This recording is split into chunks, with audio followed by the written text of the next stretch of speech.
gustes. Entonces, además, tiene especialidad en docencia superior y universitaria en la Universidad Federico Villarreal, estudio de cooperación internacional y evidencia digital en San José de Costa Rica, estudio sistema acusatorio penal en la Universidad de Medellín, formador de formadores en ciberdelincuencia y evidencia electrónica, acreditado por el Consejo de Europa, muy importante esta parte. En la actualidad es fiscal provincial titular del distrito de Huaura, Perú. También es fiscal especializado contra criminalidad organizada, miembro de la red fiscal de ciberdelincuencia del Ministerio Público de Perú, y va a exponernos el tema, la preconstitucionalidad probatoria en la ciberdelincuencia. Profesor, el escenario es suyo. Gracias por aceptar la invitación. Saludo fraternal de la República Dominicana. Muchísimas gracias por la gentil presentación, también por la invitación a formar parte de los docentes en este curso tan importante, curso internacional, referido pues a corrupción de funcionarios, criminalidad organizada y sobre todo la cibercriminalidad, que es un tema que es muy recurrente en tiempos actuales cuando hablamos pues de ya una globalización masiva de las tecnologías, de la información y la comunicación. Esto impacta no solamente, digamos, en la tecnología propiamente dicha, sino en el quehacer humano en todos los ámbitos.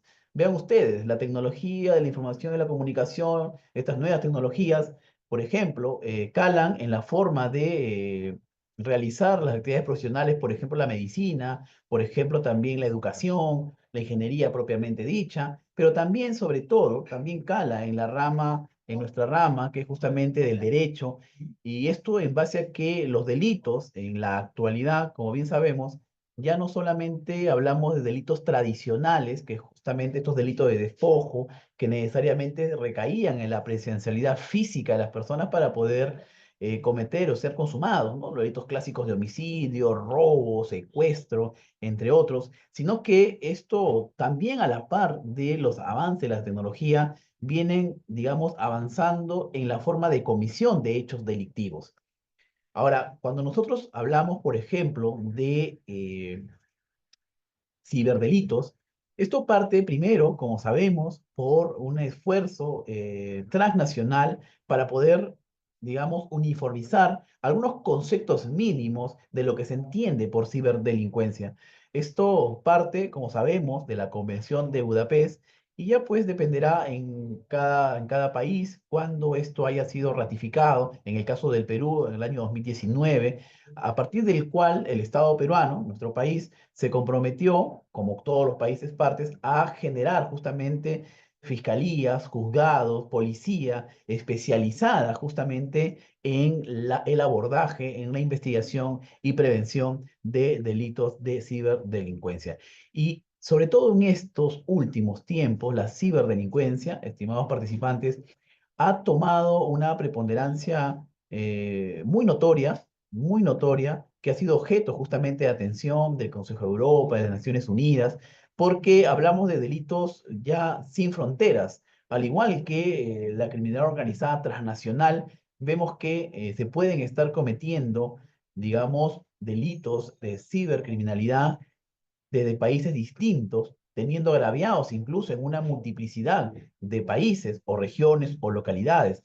Y esto justamente es el motor por el cual existen esfuerzos para poder uniformizar criterios sobre todo ligados al proceso y a la tipificación de hechos delictivos, porque para nosotros poder, digamos, investigar y poder recabar información útil, relevante y veraz para nuestras investigaciones a nivel de fiscalía, Ministerio Público, como se denomina aquí en nuestro país, en el Perú, debemos tener nosotros esta cooperación internacional entre los países, justamente cuando ocurren que, digamos, las amenazas o los IPs o las personas que estén realizando este intrusismo informático estén en otra localidad distinta a la del país en la cual se encuentran los afectados o las víctimas. Entonces, vemos que es importante que nosotros entendamos que este fenómeno, que es un fenómeno creciente de criminológico, referido justamente a la ciberdelincuencia o delitos informáticos o cibercriminalidad, hay una forma distinta incluso de conocerlos en nuestra, dependiendo del país en la cual nos encontremos. En nuestro país, en el Perú, por ejemplo, en nuestro Código Penal, que es el instrumento jurídico que reúne las conductas típicas, antijurídicas y culpables en nuestra nación, no lo ha regulado directamente los delitos informáticos, sino que existe una ley especial, una ley distinta a la del Código Penal, ley penal también, en buena cuenta, ley penal, pero desarrollada en una ley aparte, que es la ley 30.096. Entonces vean cómo a raíz, por lo pronto, en el Perú, del convenio de Budapest, de su suscripción y ratificación, es que, el Estado peruano también se compromete justamente a desarrollar estas figuras típicas, así como también prever instrumentos procesales para poder, digamos, perseguir, sancionar a las personas que incurren en estos delitos. No sé si este fenómeno habrá acontecido en vuestro país, en República Dominicana, pero por lo menos en el Perú se ha visto nuestro Código Procesal Penal, que es el instrumento adjetivo con el cual plasman los procedimientos para poder sancionar a las personas que incurren en alguna conducta típica antijurídica y culpable. En nuestro país el Código Procesal Penal data del año 2004, entró en vigencia en el año 2006, pero se pudo verificar ya con el avance del tiempo, de los años, justamente que eh, existía un rasgo, si bien es cierto, más allá del cambio procesal, del sistema inquisitivo, el sistema acusatorio propiamente dicho, que es en el cual nosotros nos desenvolvemos actualmente, más allá de eso, pudimos advertir, pudimos advertir que el Código Procesal Penal del año 2004, y vean que no son hace muchos años atrás, 2004, no estaba preparado, por ejemplo, para poder tramitar o procesalmente no era adecuado con los plazos, procedimientos para poder abordar los casos complejos de crimen organizado o corrupción de funcionarios. Esto ha ameritado que nuestro Código Procesal Penal justamente tenga una suerte de constantes modificaciones, eh, a los plazos de investigación, a los plazos de prisiones preventivas. Se han incorporado mecanismos, por ejemplo, para poder, en el caso en concreto, nuevos supuestos en los cuales podemos recurrir a una prueba anticipada. Se ha incorporado también procesos especiales, entre otros. Y cuanto menos estaba preparado para poder el Código Procesal Penal, incluso hasta la actualidad, y vamos a ver a continuación algunos ejemplos, cuanto menos el Código Procesal Penal peruano del año 2004, vigente actualmente, es que no estaba preparado justamente para desarrollar, abordar procesos de evidencia digital. Porque este concepto de evidencia digital no solamente pasa por un aspecto teórico de entender qué es la evidencia digital, porque esa primera tarea es relativamente sencilla, porque podemos nosotros entender qué es la evidencia digital recurriendo justamente a los textos. Escuchaba por ahí que mencionaban a un gran maestro, un libro de obligatoria lectura del doctor William Quirós, evidente, el doctor es magistrado peruano, por cierto, juez aquí en Perú, y desarrolla justamente estos aspectos de la evidencia digital. Libro muy recomendado justamente si queremos entender aspectos relativos a la ciberdelincuencia. Pero les venía comentando que en estos aspectos, cuando nosotros queremos tramitar, cuando nos enfrentamos al proceso, un proceso en concreto, a delitos o queremos perseguir, procesar delitos de cibercriminalidad, vamos a encontrar deficiencia en la norma, deficiencia en los procesos. ¿Por qué? Porque no estaba preparado nuestro Código Procesal Penal, no sé si tal vez en vuestro país la realidad sea distinta, para poder nosotros entender, por ejemplo, qué debe ser una prueba digital. La redacción del Código Procesal Penal y en general la redacción pues está solamente considerada como prueba documental, documentos, audios, ¿correcto? Videos que son que se puedan, digamos, grabar o contener en soportes magnetofónicos.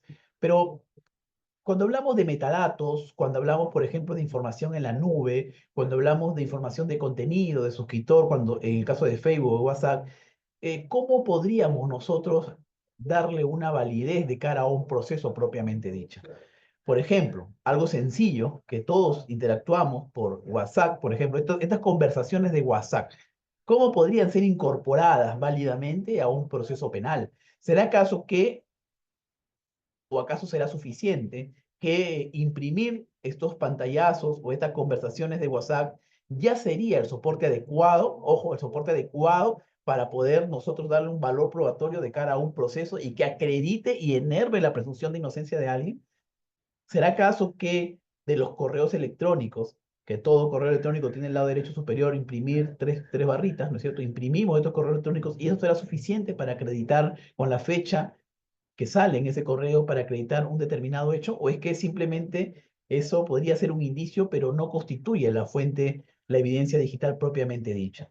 Entonces, eso, el entendimiento justamente de cómo es que se debe contener la evidencia digital, recoger la evidencia digital y finalmente introducirla al proceso para su posterior valoración, es lo que nosotros se deben desplegar esfuerzos y leyes ferenda deben modificarse algunos artículos para que puedan, en todo caso, estar a la altura de los tiempos actuales y poder viabilizar con mucho mayor celeridad y con mucha mayor holgura este procesamiento cuando concurren delitos cibernéticos, delitos informáticos. Por lo pronto, en nuestro país, la ley 30.096 lo denomina delitos informáticos. Entonces, previo a entender ya y desarrollar lo que es la preconstitución o prueba preconstituida, como se denomina también en nuestro país, es importante que tengamos claro, que tengan claro ustedes cómo es que se desarrolla nuestro proceso penal en Perú. En Perú, en nuestro país, tenemos un proceso único para todos los delitos, un proceso común, es el nombre, ¿no es cierto? Proceso común, del cual nosotros deducimos rápidamente que es el proceso para todos los delitos en general, ¿correcto? Y frente a este tenemos 7 procesos especiales. Procesos especiales como, por ejemplo, el de colaboración eficaz, el de proceso inmediato, proceso de altos funcionarios, proceso de falta en caso de infracción a la ley penal, etcétera. Pero los delitos cibernéticos o los delitos informáticos o la cibercriminalidad van a ser tramitados mediante el esquema del proceso común, que es el que ustedes tienen en pantalla y entiendo yo pueden visualizar. Si no, me lo hacen saber. Voy a estar también yo atento a la Sí, caja de comentarios. se ve perfecto, profesor. Perfecto. Entonces, vamos avanzando. Este proceso común, ¿ok? Es digamos, la vía procedimental por la cual vamos a nosotros tramitar cualquier delito informático que se cometa en nuestro país. Este proceso común tiene 3 etapas, tiene 3, digamos, bloques. El primero, que serían los 2 primeros cubos que yo he considerado ahí, la investigación preliminar y la investigación preparatoria, ¿ok? Que son subetapas, ojo, los 2 primeros cubos son subetapas de lo que es la investigación preparatoria propiamente dicha. Entonces, la primera etapa del proceso común en Perú es la investigación preparatoria propiamente dicha. Y esta está compuesta por la fase de diligencias preliminares, o la fase inicial o de indagación preliminar, y la investigación preparatoria propiamente dicha, ¿correcto?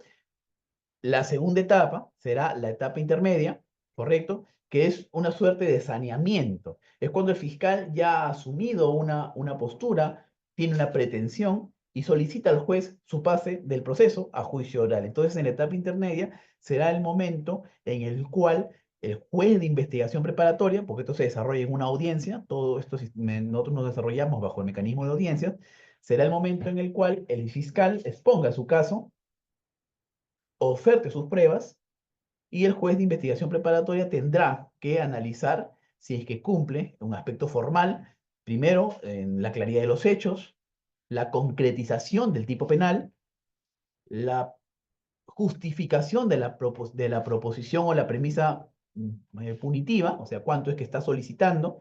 Aquí en Perú, por ejemplo, existen delitos que no solamente tienen como sanción la pena privativa de la libertad, sino que adicionalmente a ello, nosotros tenemos figuras como los días multa, ¿ok? O también tenemos el de jornada de servicio a la comunidad. Entonces, se tienen que justificar esos aspectos. No solamente el fiscal, por lo menos en Perú, no a nivel normativo, ojo, no a nivel normativo está este detalle de esta pormenorización de la pena, de los hechos, digamos, la concretización de la calificación. Eso no lo establece el Código Procesal Penal. Pero ocurre que en nuestro país, la Corte Suprema expide constantemente casaciones o acuerdos plenarios que justamente ilustran a la judicatura en general, a los jueces en todas las instancias, para que puedan realizar, digamos, el control de acusación, por poner un ejemplo, de una determinada manera. Y lo que se exige al fiscal, en este caso, cuando propone cuando solicita, cuando formula su requerimiento de acusación contra una persona, es que primero los hechos que incriminan, ¿ok?, estén correctamente detallados, narrados, pormenorizados. Incluso nos exigen jurisprudencialmente que los hechos estén circunstanciados, con circunstancias antecedentes, concomitantes y posteriores. Y adicionalmente a ello, por si fuera poco, nos exigen jurisprudencialmente, y así tiene que ir todo requerimiento acusatorio en el Perú, todo fiscal peruano va a formular un requerimiento con estas características, adicionalmente de los hechos, la imputación concreta. ¿Ok? La imputación concreta es que justamente no es nada más, no es otra cosa que precisar qué verbos rectores en concreto, en el caso, ha ejercitado o ha incurrido la persona que está siendo acusada. Todas estas exigencias, en su gran parte, ha sido exigencias que venido siendo desarrolladas de manera, digamos, jurisprudencial mediante pronunciamiento de nuestra Corte Suprema, que es nuestro máximo ente judicial, ¿no es cierto?, jurisdiccional en nuestro país. Y finalmente, en el proceso común tenemos ya la etapa estelar. La etapa estelar, y así lo desarrolla el Código Procesal Penal, lo menciona como la fase más importante, que es justamente el momento en la cuales se van a actuar y crear las pruebas de manera estricta. Entonces, proceso común, la primera etapa del proceso común en el Perú, la investigación preparatoria, que tiene dos fases, la preliminar y la preparatoria propiamente dicha.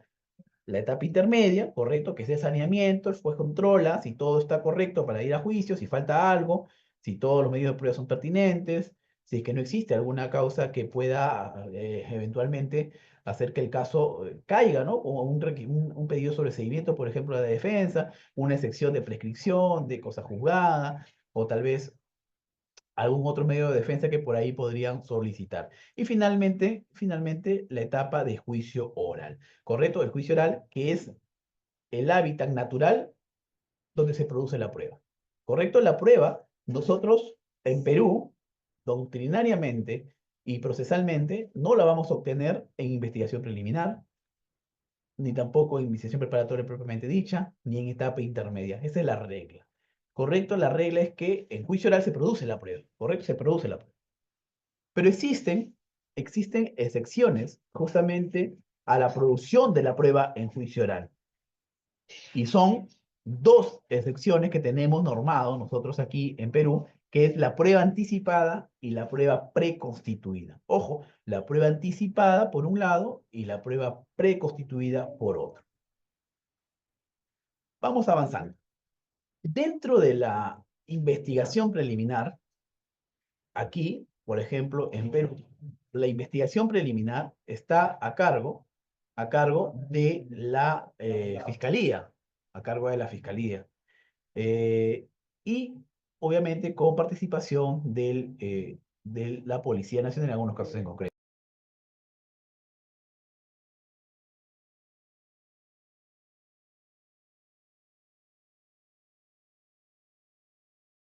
Perdón por la interrupción. Entonces, vemos que en nuestro país, por el monopolio de la investigación preliminar, lo tiene particularmente el fiscal, ¿ok? El fiscal conjuntamente con la Policía Nacional. Han habido aquí, últimamente, el año pasado, año 2024, modificaciones. Y hay una discusión actualmente en nuestro país respecto a quién debe tener a su cargo exclusivamente la investigación preliminar, que es la del primer cubito que tenemos aquí, la del primer cubito. Actualmente se ha legislado que es la policía, y esto es un dato importante, sobre todo como un aspecto de cultura general para su conocimiento. Es importante también como, digamos, los cambios normativos de los países vecinos. En este caso, en Perú, el año pasado, 2024, existió legislativamente una ley que estableció que única y exclusivamente sería la policía que realice la investigación preliminar. Vean ustedes, quitándole la posibilidad al fiscal de poder realizar mutuo propio ¿no es cierto?, de manera directa investigaciones preliminares. Entonces, esto ha generado en nuestro país una suerte de polémica, porque hasta antes del octubre del año 2024, el Ministerio Público podía conducir directamente investigaciones sin la más mínima participación de la policía. Claro está que la policía es un ente importante, es un apoyo muy fuerte para las investigaciones y que, de cierta forma, tiene mucha más expertise en la investigación de ciertos delitos, pero no de todos.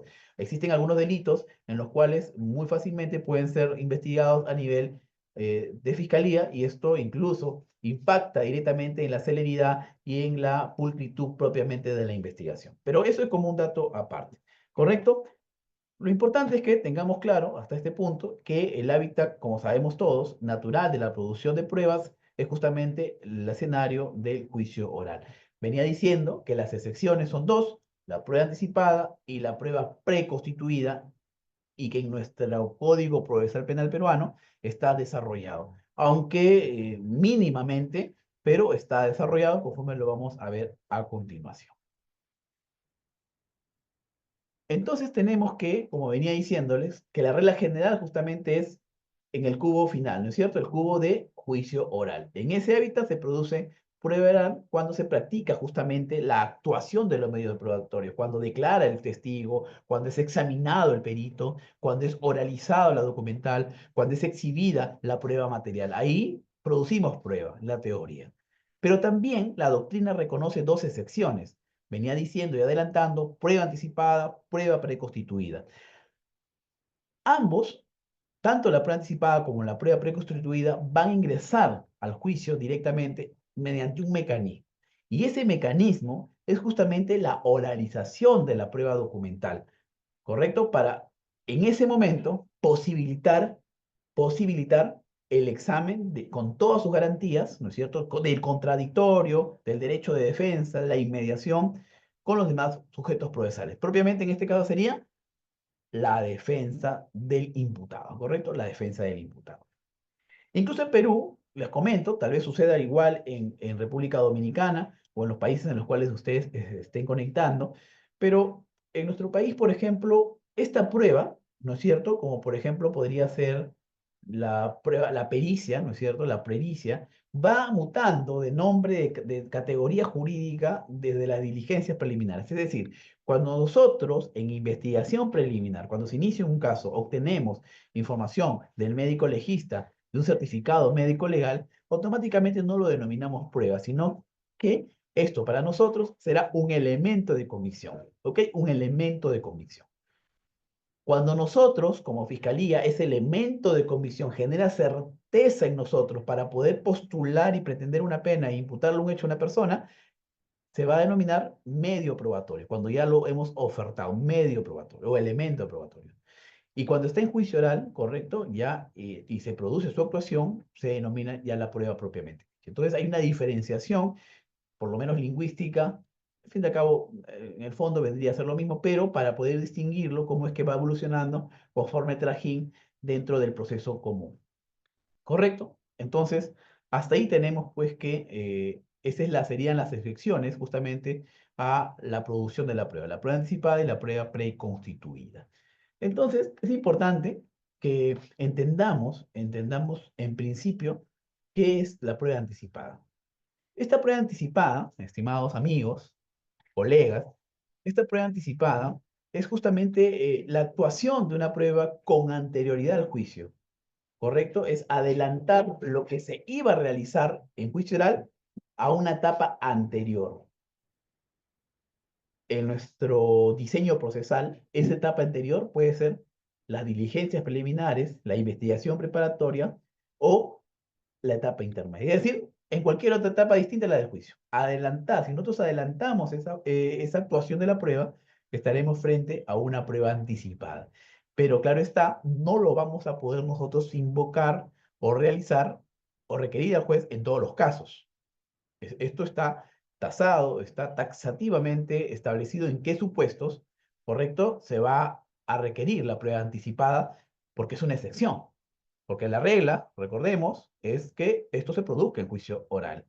Entonces, los presupuestos justamente de la prueba anticipada es primero identificar que esta prueba justamente tenga una característica, ¿no? De la irrepetibilidad, ¿correcto? Que haya una previsión que este medio probatorio, de esperar que sea actuado en juicio oral, este no alcance hasta esa fecha, se desvanezca, simplemente se pierda, ¿ok? Deje de existir. En estos supuestos es que nosotros podemos requerir la actuación de una prueba anticipada, que es justamente el adelantamiento de su actuación bajo todas las reglas de juicio, mediación, publicidad, contradicción, en una etapa anterior al juzgamiento. ¿Cuándo ocurriría esto? Por ejemplo, cuando estemos frente a actos que por su naturaleza, principalmente naturaleza personal, estos actos no puedan ser reproducidos en el juicio, no puedan ser repetibles, ¿ok? Por ejemplo, la posibilidad de la muerte del testigo, ¿ok? O la incapacidad física o intelectual, ojo, la capacidad física o intelectual de un agraviado testigo, de un perito, ¿no es cierto? Un testigo que esté siendo diagnosticado con demencia senil progresiva, entonces es evidente que de acá a cara a un juicio oral, que es en un año y medio, dependiendo de la naturaleza del caso, esto puede llegar con una memoria mermada, deteriorada, que en buena cuenta la información que dé no sería de calidad, no sería útil o inservible. Entonces, en estos casos debemos adelantar justamente esa actuación, esa declaración, para poder asegurar esta fuente de prueba, la información que queremos, en este caso, dependiendo sea defensa o fiscalía, y finalmente, en su momento, ingresarlo a juicio oral de manera directa mediante la oralización. Profesor, disculpe, profesor, ¿podría maximizar la pantalla? Porque hay personas que están conectadas desde el celular, entonces no se le ve bien, por favor. Ahí, ¿Puede maximizarla? ahí se Exacto. maximizó. Sí, gracias. Gracias. Claro, perfecto, excelente. Entonces se me ha corrido un poco esto. A ver, veamos. Correcto. Entonces vemos esto que igual la diapositiva se las paso, se las comparto, ¿ya? Para que puedan ustedes tenerla también de apoyo. Lo importante de aquí es hacer esas comparaciones, ¿no? Y me interesa también bastante escuchar de parte de ustedes cómo es que estos temas o esta prueba anticipada o tal vez con otro nombre es regulada justo en vuestro país. Porque justamente de eso se aprende, justamente viene pues la retroalimentación y eso justamente es lo que enriquece este tipo de eventos, ¿no? No, La información profesor, es el prudencial. mismo formato, profesor, porque tenemos, recuérdese, un código el modelo para Iberoamérica. O sea, el mismo concepto de prueba indiciaria y todo eso se maneja aquí también en República Dominicana. Y Excelente. tenemos una ley, la ley de delito electrónico, la 5307, porque obviamente, igual que pasa en el Perú, el código penal está muy atrasado y nosotros en República Dominicana tenemos 20 años para modificar el código y no lo hemos podido aprobar todavía. Entonces, gracias a Dios que se aprobó esta ley 5307 que penaliza los crímenes y delitos de alta tecnología. Obviamente, la delincuencia y la criminalidad siempre avanza y regularmente avanza más que el derecho, ¿verdad? Entonces, siempre hay cuestiones que hay que ir adaptando y modificando en función de los avances de la criminalidad y la delincuencia. Eso lo último, no entendí muy bien. 20 años que están por modificar el código. No, nosotros tenemos el Código Penal con un proceso de modificación. Tenemos 20 años en eso, porque hay un tema con la penalización del aborto. Entonces, por el tema de las tres causales del aborto, se ha aprobado varias veces y el presidente lo vetó. Entonces, estamos en ese tranque. Mucha gente, o sea, un sector dice que hay que sacar el tema del aborto del código para poder aprobar. Es todo un tema. Tiene como 20 años en ese tema, profesor, y no se ha podido Entiendo, aprobar todavía. entiendo. Entonces, aquí, por ejemplo, acá cuando nosotros, digamos, utilizamos la prueba anticipada, y aquí vamos en todo caso a algunas características que pueden ser igual, me van confirmando, también quiero escucharlos. La prueba anticipada, por ejemplo, en teoría y doctrinariamente, está creada justamente para atender este fenómeno de la irrepetibilidad o desvanecimiento del medio de prueba, la fuente de prueba. Pero nuestro Código Procesal Penal ha adicionado por política criminal, ¿no es cierto? Porque esto no estaba en la expedición originaria de la norma, ¿ok? En nuestro artículo 242 y siguientes, ha incorporado ciertos supuestos de prueba anticipada. Por ejemplo, bueno, sabemos, y esto es lo clásico, ¿no? En los casos de testigos y peritos, cuando existan fundados motivos de enfermedad, grave impedimento, eso es lo clásico, lo que está en todas las normatividades. Esto también puede ser utilizado para el careo, para inspecciones, pero se incorporó posteriormente al Código Procesal Penal del año 2004, perdón, 2004, justamente que la prueba anticipada debe ser obligatoriamente utilizada por el fiscal, obligatoria, ni siquiera facultativo, en los casos de violación sexual, ¿no es cierto?, en las que estén involucrados niños, niñas y adolescentes en calidad de agraviados, también en los delitos de trata de personas y sus formas agravadas. Es decir, delitos de violación sexual, proxenetismo, ofensas al pudor, delitos contra la libertad sexual, en la que estén involucrados menores de edad. Entonces, aquí no necesariamente va a existir una posibilidad de irrepetibilidad. O sea, no es que el adolescente vaya a fallecer o tenga una grave enfermedad o vaya a viajar. No, el adolescente está ahí, está bien, pero por política criminal se fuerza, en este caso, a Fiscalía, a Ministerio Público, a que se utilice la prueba anticipada, incluso mediante la utilización de cámaras GESEL. ¿Correcto? Y esto básicamente fundado en un principio de no revictimización, ¿correcto?, del menor de edad, y que en este caso las decisiones que se tomen dentro del proceso, en cuanto estén involucrados niñas, niños y adolescentes, sean también inspiradas bajo el interés superior del menor, ¿no? Del niño, niño, adolescente. Esto también ocurre en República Dominicana, donde se encuentran ustedes. También en los casos de violación sexual es obligatorio, se realiza la prueba anticipada. Sí, sí, aquí se llama adelanto de prueba en República Dominicana. Adelanto de prueba. Exacto.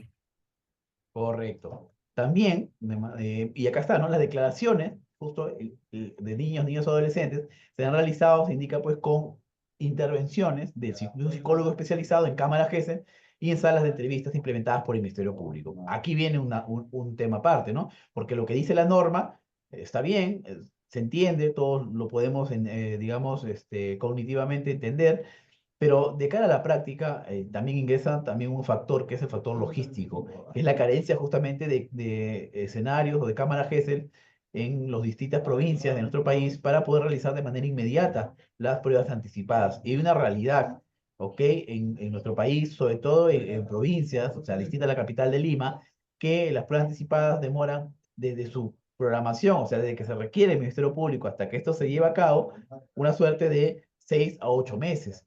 Entonces, estos 6 a 8 meses como mínimo, en el mejor de los casos, o sea, de 6 a 8 meses, en el mejor de los casos, distorsiona en este caso el recuerdo de la menor.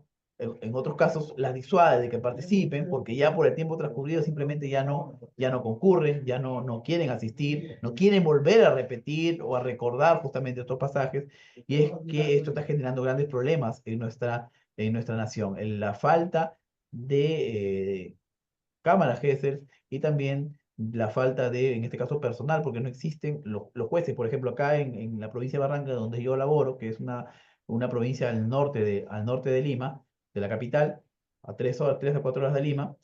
Entonces, por ejemplo, el juez que trabaja las cámaras GESEL solamente programa la realización de estas cámaras un día, el día lunes, por ejemplo, ¿no? Solamente todos los lunes. ¿Por qué? Porque falta logística en ese sentido. Quiero escuchar a Malvin Mejía, ha levantado la mano. Te escuchamos, te escucho, Malvin.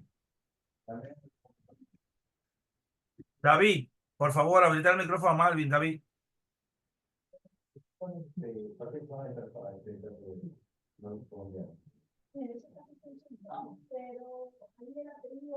Parece que por casualidad tal vez Sí, lo ha presionado. profesor, una pregunta, digo, Sí, una sugerencia. Nosotros en este curso lo que hemos hecho es que la pregunta la hacemos al final de su ponencia, ¿verdad? Para aprovechar al máximo. Y lo que hemos recomendado a los colegas que anoten la pregunta, porque entonces después se pierde mucho. Entonces queremos, perfecto, vamos con esa queremos mecánica, no hay escucharlo, inconveniente. aprovechar su experiencia. Entonces las preguntas vamos a hacerlas al final, profesor, al final de su ponencia. Avanzamos entonces. Muchas gracias. Aquí, por ejemplo, como les venía comentando, aquí, por ejemplo, tenemos esa, digamos, problemática, ¿no? Una problemática objetiva que es la falta de cámaras GES, la falta de personal adecuado, en este caso de los jueces, para que puedan realizar estas diligencias. ¿Correcto? Pero adicionalmente a ello, como prueba anticipada, ojo, como prueba anticipada, se ha viabilizado que se puedan realizar las declaraciones de los testigos y peritos en casos de criminalidad organizada, ¿ok?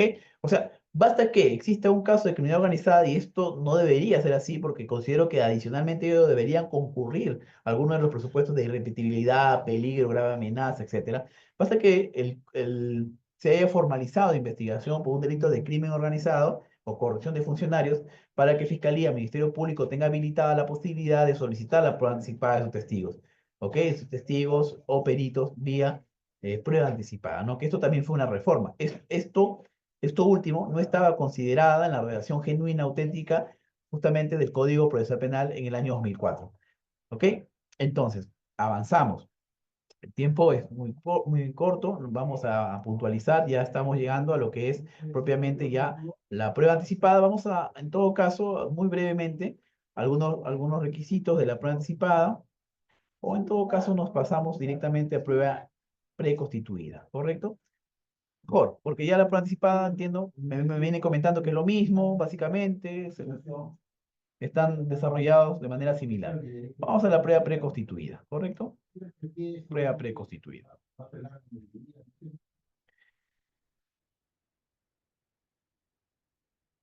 En nuestro Código Procesal Penal, para comenzar, este dato es importante, no existe una, digamos, conceptualización directa de lo que es la prueba preconstituida o la preconstitución de la prueba. No existe ese concepto como tal en nuestra norma procesal, en nuestro instrumento adjetivo. En este caso, ¿no es cierto? Como venía diciendo, se efectúa la práctica de la prueba en juicio oral en ciertos escenarios. Y uno de ellos es la irrepetibilidad, que sea irreproducible justamente el acto que sea agotado en ese instante, dada las circunstancias, por ejemplo, de la obtención, cuando la policía interviene a una persona y realiza registro personal, ese registro personal constituye ya una prueba preconstituida porque es un acto irrepetible, ya no se va a poder realizar ese registro personal, ya se agotó al momento de la flagrancia, al momento de que el personal policial realizó las actas correspondientes, ¿correcto? Y adicionalmente a ello, la prueba constituida, ¿no es cierto? Nosotros lo vamos a obtener dentro de los actos investigatorios, no solamente de la policía, sino también de la fiscalía, cuando realice directamente actividad investigativa, por ejemplo, en un allanamiento, en una inspección, en un levantamiento de cadáver, cuando realizan hallazgos, son pruebas preconstituidas, ¿no es cierto?, que no van a llegar a juicio oral porque se agotan en ese momento del recojo del hallazgo del lacrado, ¿correcto? Entonces, ¿cuál es la base legal que existe en nuestro Código Procesal Penal en lo que es prueba preconstituida? Nuestro Código Procesal del año 2004 prevé tímidamente, de manera muy escueta, lo que es la prueba preconstituida y ni siquiera lo menciona como tal, lo deja justamente a un desarrollo, en este caso los operadores, que establece el artículo 325 del Código Procesal Penal. Y esto es tal cual, está redactado en nuestra norma, no hay más ni menos, es tal cual. El artículo 325 del Código Procesal Penal establece que para los efectos de la sentencia, vean cómo viene la redacción, para los efectos de la sentencia tienen carácter de acto de prueba las pruebas anticipadas, recibidas, de conformidad con los artículos 242 y siguientes, y las actuaciones objetivas e irreproducibles cuya lectura en el juicio oral autoriza este código. O sea, se hace mención, vean la redacción, se hace mención de manera directa a la prueba anticipada, ¿correcto? Pero también hace una distinción, dice, pero también tendrán esta calidad las actuaciones objetivas e irreproducibles. Entonces, cuando menciona y distingue, dice, por un lado las pruebas anticipadas y las actuaciones objetivas e irreproducibles, justamente en esta premisa, debemos nosotros conceptualizarlo como la prueba preconstituida. Pero noten ustedes que no hay un desarrollo, digamos, directo, un desarrollo, digamos, al menos para conceptualizar en qué consiste la prueba preconstituida. Solamente es esa mención, ¿ok? Que ya dogmáticamente nosotros lo conocemos y lo utilizamos sobre la base de este artículo 325. La única o la segunda y última mención de prueba preconstituida en nuestra norma procesal penal es justamente la del artículo 425, cuando habla de sentencia de segunda instancia. Vean ustedes, ni siquiera en la investigación, en el capítulo de investigación, sino en un artículo, ¿no es cierto?, ya terminando el Código Procesal Penal, que habla de la sentencia de segunda instancia. ¿Qué menciona este artículo 425, numeral 2? Lo siguiente: La sala penal superior, dice en la norma, solo valorará independientemente la prueba actuada en la audiencia de apelación y la prueba pericial, documental y preconstituida y anticipada. Pero ahí sí hay una mención directa, ¿no? Que el juzgado de segunda instancia puede valorar la prueba preconstituida y anticipada. La distingue, ¿no? Preconstituida y anticipada. Uno u otro, son distintas. Entonces, estas dos menciones aisladas, ¿no es cierto?, en diferentes contextos, uno en la parte de la investigación, que ni siquiera menciona la prueba preconstituida como tal, sino hace una alusión a actos irreproducibles nada más, y por otro lado, la prueba preconstituida, que es mencionada en la sentencia de segunda instancia, es la base legal para que permite justamente a Fiscalía utilizar y defender aquellos actos que hayan sido asegurados a nivel de investigación, sobre todo en flagrancia delictiva, y que deben ingresar al juicio oral de manera directa mediante la oralización, ¿correcto? De la oralización. Pueden considerarse como prueba preconstituida las diligencias propias de la investigación policial. Por ejemplo, las actas de incautación. Qué duda cabe que el personal policial que realiza una verificación de un vehículo o realiza el registro personal y encuentra elementos, efectos, ¿no es cierto?, o instrumentos del delito, deberá inmediatamente comisarlos o incautarlas. Entonces, este acto de comiso o de incautación representa claramente una prueba preconstituida porque es irrepetible. Ese acto se agotó en esa realización, queda perennizado en el acta y va a entrar a juicio oral mediante la oralización de dicho documento o eventualmente mediante el informe de declaración oral del efectivo policial que la realizó. Las actas de hallazgo, las pericias oficiales practicadas con el carácter de inicial. No toda pericia va a tener la calidad justamente de prueba preconstituida, sino aquellas pericias que son de inmediata realización por la naturaleza justamente de el delito. Por ejemplo, una pericia de levantamiento de una pericia de necropsia, correcto, una pericia de indemnidad sexual, cuando se realiza justamente a la víctima que va a denunciar, que muchas veces incluso ni conoce directamente los nombres o la identidad del agresor. Entonces, para perennizar este hecho, se realizan estas pericias urgentes y que son irrepetibles, claro está. Esto también tendrá una suerte de prueba preconstituida, ¿correcto? Conforme lo he puesto ahí en los ejemplos. Entonces, por ejemplo, también no todo reconocimiento personal será una prueba preconstituida, porque si la realizamos, ¿no es cierto?, en el marco ya de una investigación en la cual se conozca justamente a los investigados, existe una sindicación por parte del denunciante, no constituirá justamente esta prueba preconstituida, sino un acto de investigación común. Pero distinto será, por ejemplo, cuando se realiza un reconocimiento fotográfico con fines de identificación. Es cuando, por ejemplo, se le exhibe el álbum de indiciados o de personas sospechosas de una dependencia policial y la persona agraviada reconoce a la persona que lo sustrajo su equipo celular, lo golpeó, lo violentó, etc. Entonces, este reconocimiento fotográfico de manera espontánea, sin conocer incluso en ese momento la persona o identidad del involucrado, del imputado, del sindicado, vendría a constituir una prueba preconstituida, ¿correcto? Una prueba preconstituida. Muy bien. Inspección policial, etcétera. Entonces, nosotros tenemos aquí, por ejemplo, tenemos que entender que esto, el aspecto de la preconstitución de la prueba, es justamente este momento en cuando la policía tiene inmediación con algún elemento, instrumento o efecto del delito y que en ese momento tenga que asegurar la información mediante cualquiera de los canales, un acta, un registro fílmico, un reconocimiento fotográfico, etcétera.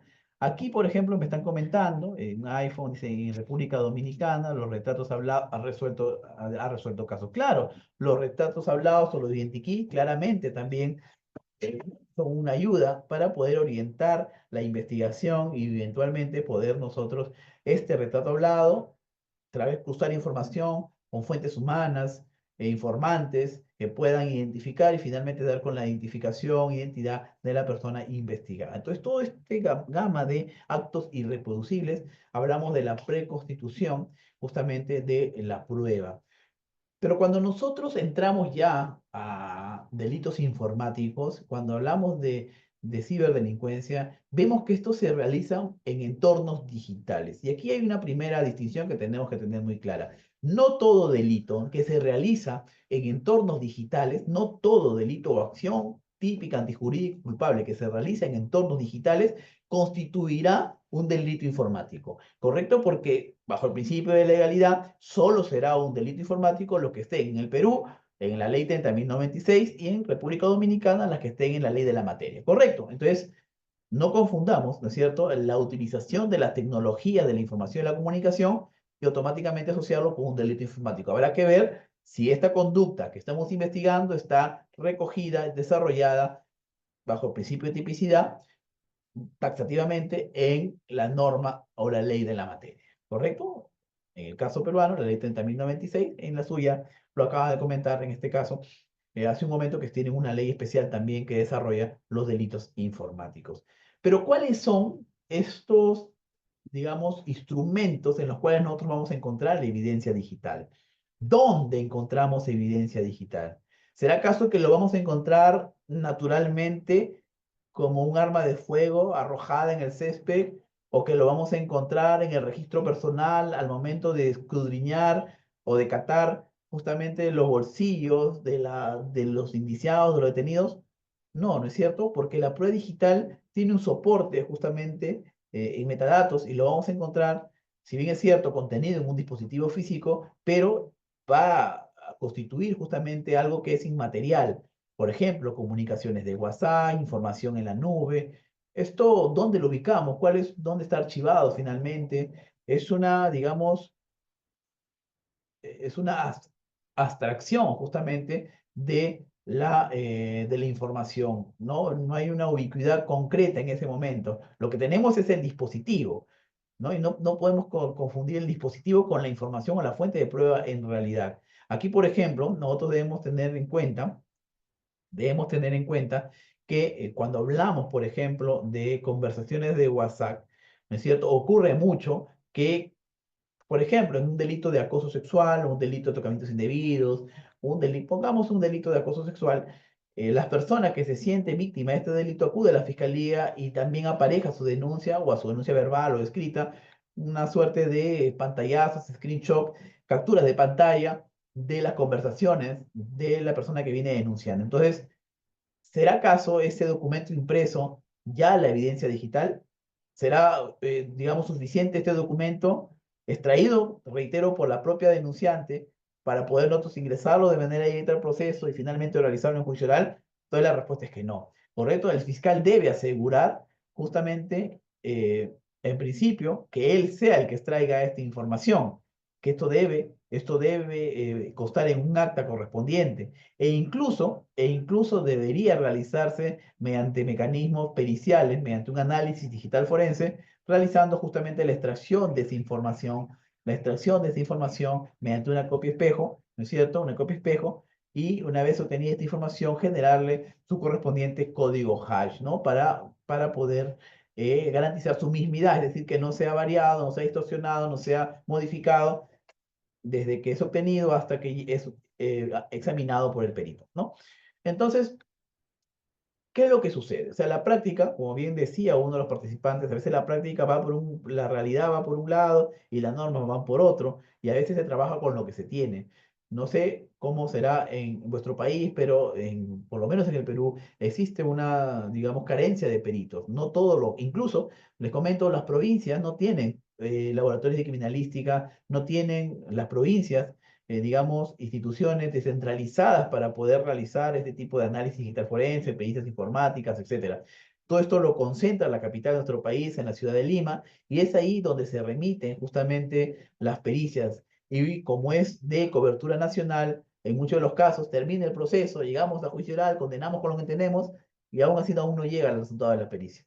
Entonces, ante esta realidad, es que fiscal, tiene que seleccionar muy bien los casos en los cuales necesariamente va a requerir una pericia o en los cuales algunos casos solamente se puede garantizar con una visualización de equipo celular, convocando a las partes para que sea el fiscal, ¿no es cierto?, quien, obviamente con el control, si así lo consideran, porque no es obligatorio que existan los abogados, los justiciables, pero que sea el fiscal quien tenga de manera directa a la mano justamente el equipo celular para poder extraer de manera directa la información, dejando constancia de que sí existen las comunicaciones, las horas, las fechas, los perfiles, el dato justamente relacionados a la identidad de la persona que ha instalado el aplicativo, etcétera. Entonces, esto sí servirá porque será un indicio complementario justamente para poder construir el caso apoyado no solamente en las conversaciones, sino también en otros indicios, en otros medios probatorios. Ahora, cuando nosotros queremos, por ejemplo, hablar aquí en tema de equipos celulares, es, es interesante, por ejemplo, en las conversaciones de WhatsApp, porque las conversaciones de WhatsApp, y lo pongo este ejemplo porque todos tenemos la inmediación y utilizamos este aplicativo, son fácilmente modificables, son fácilmente, digamos, manipulables. De tal forma que, por ejemplo, ¿no? Un ejemplo, imaginémonos que yo, ¿no es cierto?, escriba a una persona, sexo femenino en horas de la madrugada, le mande un saludo, 2, 3 de la mañana, le pongo, hola, ¿cómo estás? ¿No es cierto? Nada más, ¿no es cierto? Hola, ¿cómo estás? Lo dejo ahí, mensaje enviado, me lee, dos checks azules, está leído, ¿correcto? ¿Y qué pasaría, por ejemplo, si la persona que es el destinatario me responde? Yo le envío el mensaje a las 2, ella me envía el mensaje a las 2:15, ¿no? Y me pone esta respuesta, me pone, hola, ¿cómo estás? ¿Qué haciendo? ¿No? ¿O qué estás haciendo? ¿Qué pasaría? Bueno, a raíz de eso se genera una comunicación, ¿no es cierto? Una comunicación, pero la conversación que inició justamente este diálogo puede ser objeto de supresión. Lo podemos suprimir, ¿correcto? Yo puedo suprimir el primer mensaje que yo envié y dar la apariencia que no fui yo el que inicié la llamada, sino fue la otra persona quien me llamó o que se contactó conmigo y me saludó inicialmente. Entonces, si esto es presentado de manera directa, con, digamos, con una impresión de manera unilateral por la parte denunciante, esto puede generar ciertos cuestionamientos por parte de la defensa de que esto había sido de alguna manera manipulado o en todo caso también puedan haber sido borrados algunos mensajes para que de una forma, una conversación, que la conversación va en algún sentido. Es por esto que es necesario que Fiscalía justamente revise directamente bajo el equipo celular y obtenga esta extracción de información del equipo móvil.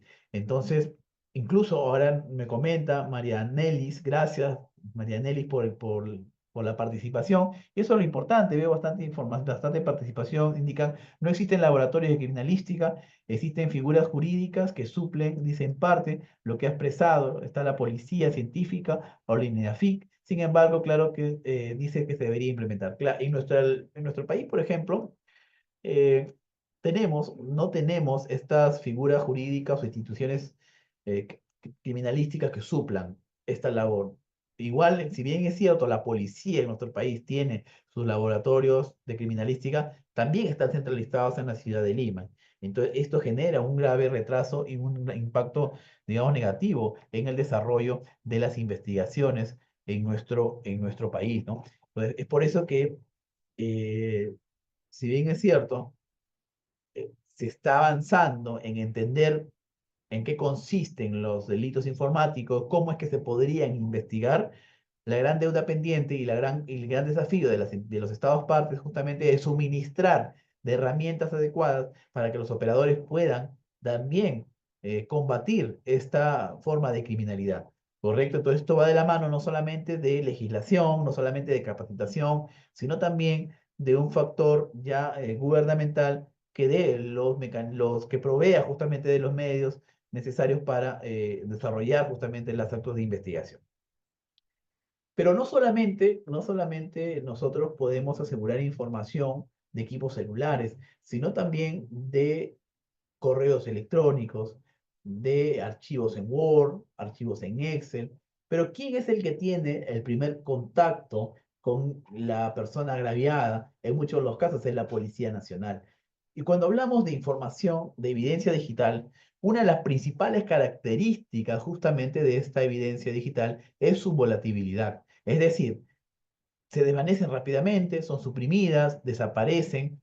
Entonces, esto fuerza a que el primer operador de justicia o el primer actor en un proceso penal, que en este caso podría ser la Policía Nacional, tenga la experticia y el conocimiento para poder hacer la conservación de datos de un correo electrónico, de una conversación en WhatsApp, ¿correcto? Porque ahora vemos que incluso se puede borrar o eliminarla de manera, digamos, posterior a enviar un mensaje, las conversaciones por WhatsApp. Tiene hasta 24 horas para poder eliminarlo.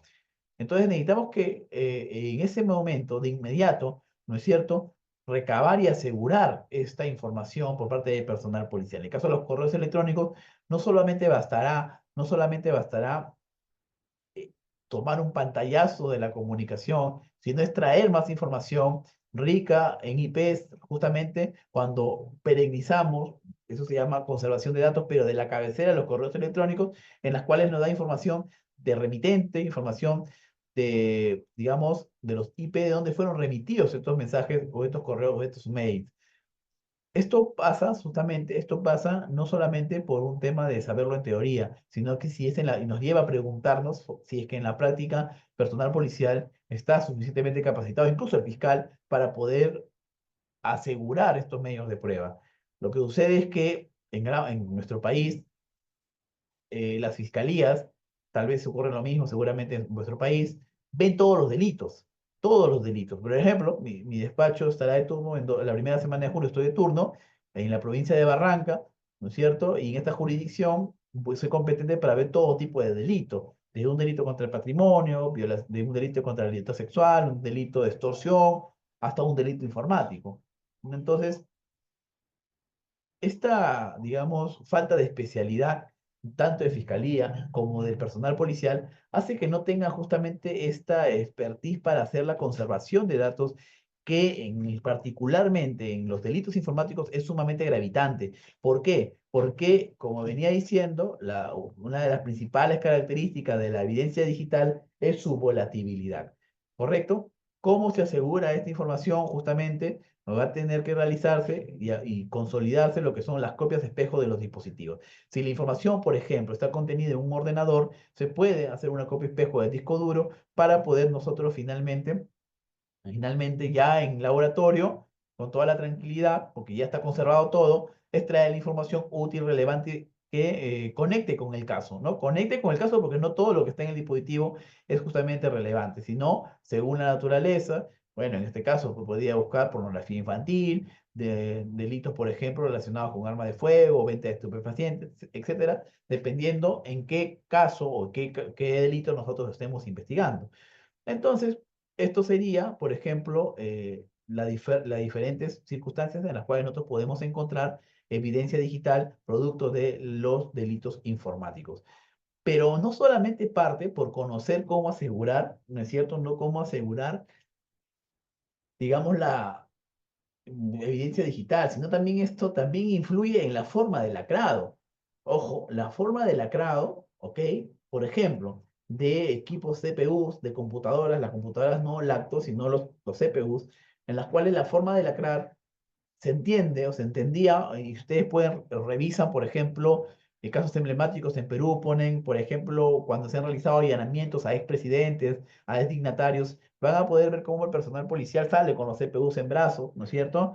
Y lo único que se le ha puesto en los CPUs es un rótulo diciendo evidencia uno, otra computadora evidencia 2, evidencia 3, pero no caen en cuenta que cuando hablamos de dispositivos, lo primero que tiene que lacrarse, cerrarse o asegurarse justamente son los ingresos de HDMI, los ingresos de puerto USB, porque es por ahí donde se puede ingresar o retirar información. Entonces vean que esto también parte por la forma como se lacran justamente los dispositivos que contienen información digital. En los equipos celulares, por ejemplo, es muy común que se lacren un sobre manila, un sobre papel, digamos, para que se entienda, o en un contenedor, en una bolsa plástica transparente, pero ya se ha visto casos en los cuales estos equipos celulares son sometidos, por ejemplo, a ondas de imanes, ¿no es cierto? Y sin necesidad de abrir puede dañarse el contenido de información del dispositivo celular o el dispositivo electrónico. Entonces, lo que se está realizando es que estos dispositivos sean contenidos en cajas de aluminio o contenedores de aluminio para que puedan evitar justamente estas ondas y de manera, y ni siquiera ni siquiera sin aperturar el sobre, ¿no es cierto?, puedan destruir o desvanecer esta información. También esta capacidad que debe tener el personal policial para poder inmediatamente un equipo en modo avión para que no puedan ser borrados de manera remota de los aplicativos abiertos en otros dispositivos, computadoras, laptops, tablets, las conversaciones de WhatsApp, Messenger, Instagram, Telegram, etcétera, ¿no? Entonces, todas estas cosas debe preverse. Y si bien es cierto, lo sabemos en teoría, al momento que nos enfrentamos a estos casos, sumado a la carga, muchas cosas a veces quedan por fuera, ¿no? Quedan por fuera, no se aplican o simplemente tenemos problemas a veces con la conservación de datos cuando encontramos justamente en estos dispositivos. En Perú, por ejemplo, ya la Corte Suprema ha eh, emitido pronunciamientos en los cuales, por ejemplo, ¿no? Los equipos celulares. Nosotros tenemos acá una regulación en la Constitución que le permite a la Fiscalía, ojo, le permite a la Fiscalía incautar los equipos celulares de una persona, pero lo que no le permite a la Fiscalía es entrar al celular y ver el contenido del equipo, porque ahí atentarías contra el secreto de las comunicaciones. Es como se está entendiendo en nuestro país, ¿no es cierto? Entonces, si bien la policía materialmente puede incautarte tu teléfono, lacrarlo, ¿no es cierto? Y conservarlo, tenerlo en custodia. Lo que no tiene autorizado es la revisión de ese equipo celular y mucho menos entonces la extracción de información, si es que previamente no hay una autorización judicial. Entonces, ese desfase, ese tiempo entre obtener la autorización judicial, ¿no es cierto? Y el momento en que se incautó justamente el equipo celular, hace que puedan pasar muchas cosas en el camino, ¿no? Pueda resetearse el celular, pueda invalidarse, usted sometido a ondas de imanes que como les comentaba, se pierda finalmente la información.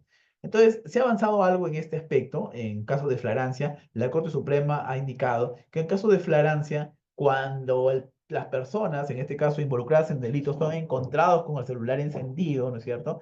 El personal policial tiene habilitado en ese momento, en flagrancia, ¿no es cierto?, ingresar a visualizar el equipo celular, ¿correcto? En otras circunstancias, siempre y cuando esté obviamente desbloqueado, no encendido. Si está bloqueado, obviamente ya no habrá inmediación, ya no habrá esa inmediatez, entonces va a tener que requerirse la autorización judicial previamente, ¿no? Para poder visualizar ese equipo celular y extraer la información.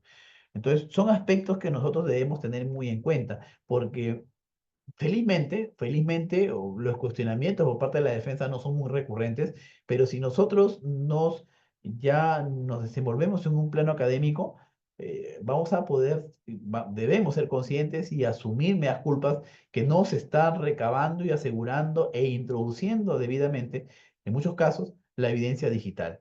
La evidencia digital, que es importante que nosotros tengamos en cuenta, porque justamente son los jueces quienes ya en una instancia de juicio oral van a hacer la valoración de esta evidencia digital. Y si no le es fiable, porque no fue obtenido mediante los canales correctos, mediante la forma procedimental adecuada, finalmente no le van a dar una virtualidad probatoria y, en buena cuenta, no servirá para probar nuestra teoría, la teoría del caso del Ministerio Público. Entonces vemos pues justamente esos aspectos importantes. Los otros aspectos que nosotros debemos tener muy en cuenta es que los archivos, tanto de video, de audio, los archivos digitales, metadatos de imágenes, hablamos también de archivos con docs como Excel, Word, archivos que contengan información, todos estos archivos que digamos que nosotros no podemos imaginar, son susceptibles a que puedan ser, digamos, acuñados con un código hash. Y esta también es otra exigencia, ¿no es cierto?, que se debe realizar cuando nosotros conservamos evidencia digital. Es que estos audios, estos videos que son entregados, recogidos de BDR, de la extracción de información justamente de cámara de seguridad, o la información de audios que son registrados o suministrados del celular de la parte agraviada, donde, digamos, concertan actos de corrupción, concertan tráfico de influencia, etcétera, deban ser debidamente recogidos mediante el acta y generado su código hash para poder asegurar justamente su inalterabilidad durante el transcurso del proceso penal. Todos estos aspectos justamente van a ser una suerte van a ir mejorando en el tiempo la Fiscalía de la Nación ha sacado en Perú un protocolo para poder, estamos en eso, para poder, digamos, acuñar o obtener los valores hash de estos archivos, pero estamos en una fase de, en este caso, de difusión, ¿no? No todos los fiscales, sino decir, la gran mayoría utilizan estos valores, el código hash, la aseguran debidamente o remiten la información a la gerencia de peritaje del Ministerio Público para obtener, en este caso, copias de espejos o extraer información, ¿no? Pero también hay una verdad también cierta que impacta también en las investigaciones de ciberdelitos, y es que si bien existe una cantidad en aumento de denuncias, no hay una persistencia justamente en la investigación por parte de la parte agraviada. Ellos ponen su denuncia, pero ya no se apersonan cuando se les requiere su equipo celular o se les requiere que expongan y exhiban sus correos electrónicos para poder extraer la información, ya no concurren a la fiscalía, a las dependencias policiales, lo cual así genera que muchos de los casos también se terminen por archivar estas denuncias. Entonces, y esto va a ir avanzando conforme ya también se vaya masificando y entendiendo más que estos delitos sí son sancionables y que se puede finalmente esclarecer.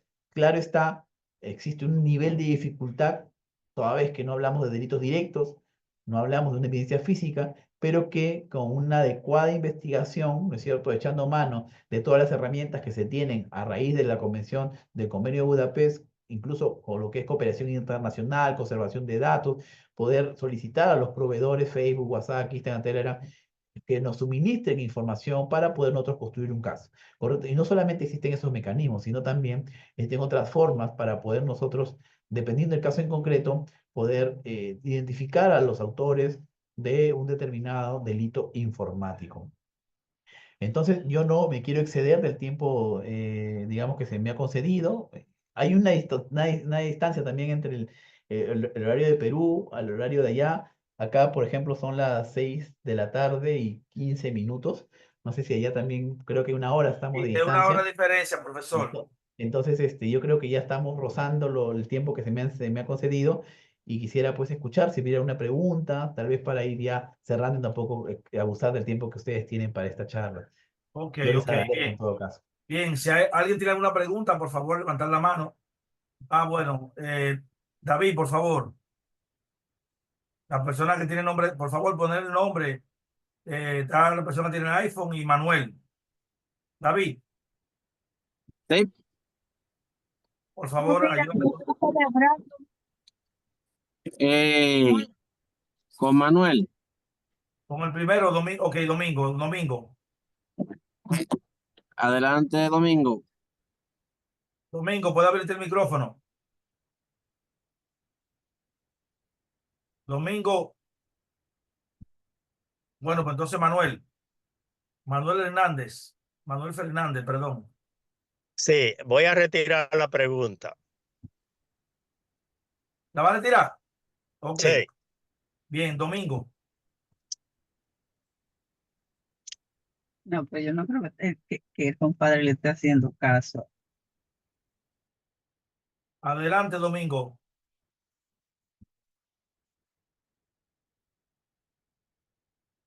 Bueno, profesor, cuando usted hablaba, por ejemplo, de la prueba constituida, preconstituida, nosotros tenemos una resolución, la resolución 368 del 2006, que establece la prueba preconstituida en República Dominicana. Y también tenemos una prueba participada. Yo lo puse en el grupo ahí voy a leer la definición. Dice, prueba preconstituida. Se refiere a aquella prueba elaborada por la parte que la presenta, con miras a su utilización en la eventualidad de un proceso posterior. O sea, esa es la definición. Tenemos la Suprema Corte de Justicia, ha emitido esta resolución para tratar todo el tema de la prueba en el ámbito penal. Obviamente, hay algunas sentencias de la Suprema Corte de Justicia y del Tribunal Constitucional que también podemos decirlo, han maximizado, ¿verdad? Y han configurado eh, todo el tema de la prueba en función de los principios que establece el Código Procesal Penal, de legalidad de la prueba, artículo 26, 66, y también de los principios del derecho que tienen las partes en los procesos penales. Si hay alguna pregunta, levanten la mano, por favor, Domingo. Bueno, profesor, una pregunta entonces. ¿Hay alguna sentencia paradigmática de Perú que usted pueda compartirnos con relación a este tema de la prueba en el ámbito de esa diferencia, que establece esa diferencia entre prueba electrónica, ¿verdad? Entre evidencia y prueba electrónica, y sobre todo con el tema del tratamiento, porque en República Dominicana todavía en ese tema, en el ámbito penal, estamos un poco, y sobre todo con el tema de la custodia, la cadena de custodia, en el ámbito de la parte electrónica. Entonces, queríamos saber cómo se maneja esa parte allá en Perú, y si puede compartir algunas sentencias importantes para clarificar la audiencia sobre este tema tan interesante. Claro que sí. Por ejemplo, en Perú, al igual que pasa en República Dominicana, si bien tenemos sentencias referentes a lo que es prueba anticipada, prueba preconstituida, sobre todo en delitos sexuales, cuando es prueba anticipada, y prueba preconstituida en delitos violentos, delitos de despojo, extorsión, robo, hurto, por donde el fuerte, digamos, en las cuales se genera prueba preconstituida, directamente de lo que es prueba electrónica y prueba preconstituida, no existen pronunciamientos a nivel de Corte Suprema, o sea, la máxima instancia del Perú, que desarrollen de manera directa estos aspectos. Existe una problemática que no está permitiendo justamente que lleguen estos casos a Corte Suprema, y es que las partes, en muchos de los casos, desisten.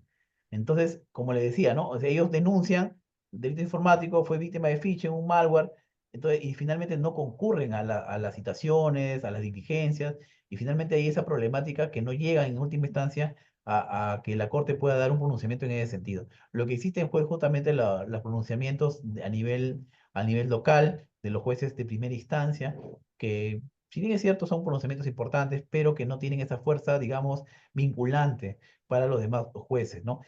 Sin embargo, estamos formando una comunidad, yo de identificar una sentencia importante directamente conectada con lo que es evidencia digital, se la facilitaré. Pues, imagino que estamos formando pues una cadena, y eso es lo importante, una red justamente Claro. de interesados en ese tipo de temas. Eso sería. Sí, vamos a darle chance a Domingo, que tiene la mano levantada, y después yo tengo otra pregunta más. Obviamente, si hay personas, entonces mi pregunta la dejaré para final. Adelante, Domingo. David, por favor. Domingo, tiene que abrirte el micrófono. Verifique, Domingo, que ya está habilitado. Domingo, por favor. Bueno, Domingo parece que tiene Me problemas de internet. escuchan, me escuchan, me Sí, escuchan. adelante, Domingo. Tenemos media hora llamándote. Hermano, escúchame, discúlpame. Y ese punto que tú dijiste de la resolución lo tenía aquí también, pero lo mismo es breve. Ok. Aquí en República, Domingo Martínez Mateo, abogado dominicano, profesor y maestro. Gracias por la oportunidad. ¿Me escuchan? Sí, perfecto. Profesor, aquí tenemos, en cuanto al anticipo de prueba, aquí en la ley 7602 está contemplado en el artículo 287. En la diligencia preliminar, que es quien la hace el Ministerio Público, está contemplado en el 285. Pero en la proposición de diligencia, cuando el Ministerio Público, nosotros entendemos que queremos otro tipo de proposición de diligencia, entonces nosotros lo hacemos en virtud al artículo 286. Aquí hay un problema, profesor, en virtud a la ley 454-08 que instituye el Instituto Nacional de Ciencia Forense. Aquí en República Dominicana muchas veces entienden que el INACIF pertenece a la Procuraduría General de la República. No es así. El INACIF pertenece al Estado porque está para hacer peritaje tanto al Poder Judicial, tanto a la Procuraduría, pero también a agencias o las partes que puedan solicitarla. La ley 454-08. El aspecto ya de las pruebas periciales están contempladas en los artículos 204 al 217 de la ley 7602. Un punto que quiero aclarar aquí en República Dominicana. El Colegio de Abogados de la República Dominicana tiene que pertenecer al Consejo del Instituto Nacional de Ciencia Forense. Déjeme decirle por qué. El director de la Defensoría Pública de República Dominicana pertenece a ese consejo, pero quien le da el carnet a los abogados de República Dominicana es el Colegio de Abogados. porque primero tenemos un decreto y después entonces el colegio nos asigna una numeración y esa numeración es lo que se le conoce como matrícula del abogado. Aquí hay una situación con eso.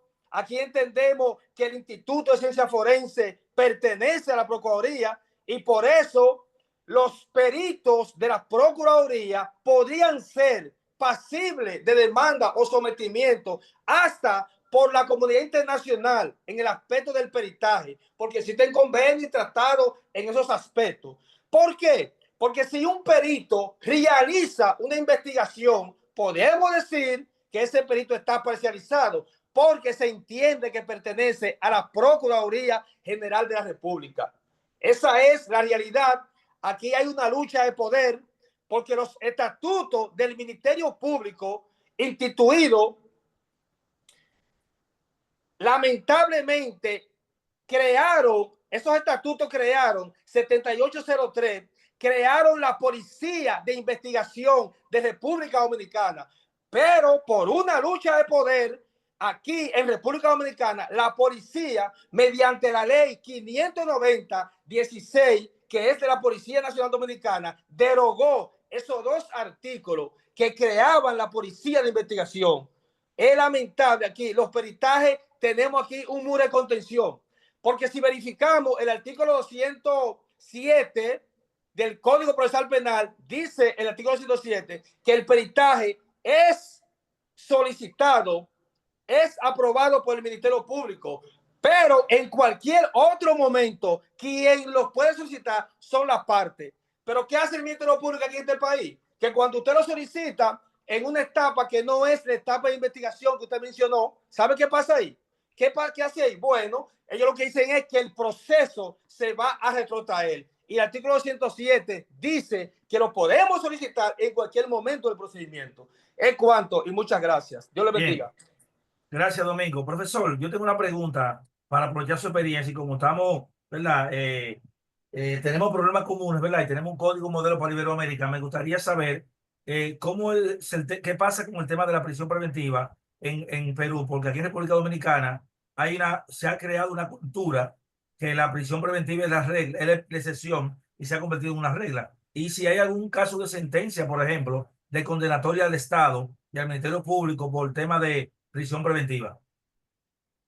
Sí, ese es un, digamos, como decía Mediado, ¿no? Es una de las patologías justamente del proceso penal, que es la distorsión de lo que debe ser la excepción que pasa a ser justamente la regla, ¿no? La prisión preventiva. En Perú, ya al inicio, ¿no es cierto? En los últimos años ya ha habido digamos, decrecimiento en la utilización de las prisiones preventivas. Pero digamos, no hace mucho tiempo, 5 años atrás, por ejemplo, las prisiones preventivas eran, digamos, abundantes, sobre todo en los casos mediáticos, ¿correcto? En los casos de alto perfil, donde intervenían funcionarios, casos en los cuales, por ejemplo, eran transmitidos, no sé si allá, pero acá incluso las audiencias son transmitidas en vivo por una página del Estado que es Justicia TV y son visualizadas en vivo, ¿no? Y también, que también lleva a una reflexión, ¿no? Que es el tema del principio de publicidad, pero hay una distinción entre el principio de publicidad y otro lo que es ya una suerte de propaganda, ¿no es cierto? Entonces, ahí ha habido un abuso de lo que es la prisión preventiva, ¿ok? Y que se está revirtiendo mucho, en los últimos 2 años se está revirtiendo mucho las prisiones preventivas en casos, por ejemplo, cuando no existen fundados y graves elementos de convicción. Incluso aquí en Perú existen 3 tipos de plazos distintos para la prisión preventiva. Los plazos comunes, que son de 9 meses, los plazos para casos complejos, que, por ejemplo, un caso de robos agravados con pluralidad de agentes, pluralidad de agraviados, y los casos de criminalidad organizada. En los casos complejos, por ejemplo, el plazo de prisión preventiva, no sé, es 18 meses. Y no sé qué le parezca, pero en los casos de prisión preventiva para crimen organizado, corrupción de funcionarios en Perú, el plazo de prisión preventiva es de 36 meses, o sea, 3 años. ¿Se dan cuenta? Entonces, y solamente el plazo base, porque esto puede ser objeto incluso de una prolongación de la prisión preventiva, ¿ok? Incluso en casos de 36 meses puede prolongarlo por 20 meses más.